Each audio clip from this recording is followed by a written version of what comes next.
The legend of Icarus. In the heart of ancient Greece, where gods and mortals often crossed paths, there lived a masterful inventor named Daedalus. Known for his wisdom and skill, Daedalus crafted many wonders, but his greatest creation was the labyrinth, a vast, twisting maze designed to imprison the fearsome Minotaur. After building the labyrinth on the island of Crete, Daedalus fell into the disfavor of King Minos.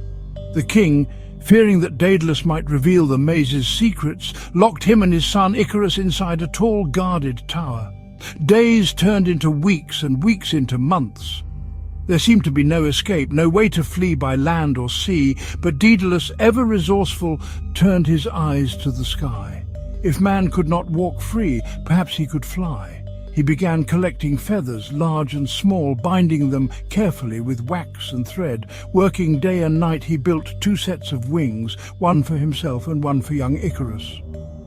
As they prepared to escape, Daedalus gave his son a stern warning. Do not fly too low, or the sea will dampen your wings, and do not fly too high, for the sun will melt the wax. With hearts pounding, they launched into the air, leaving behind the tower and the island of Crete. They soared like eagles, carried by the wind, free at last from the prison that held them. Icarus, overwhelmed by joy and wonder, rose higher and higher, forgetting his father's words, drawn to the warmth and brilliance of the sun. But the sun's heat was relentless. Slowly, the wax that held his wings began to melt. Feathers drifted away one by one, and soon Icarus could no longer stay in flight.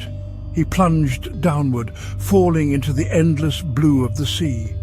Daedalus watched in horror, powerless to save his son. He mourned as he flew on alone, his heart heavy with grief.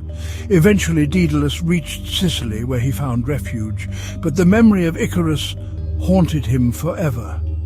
The sea where the boy fell became known as the Icarian Sea, a name that endures even now.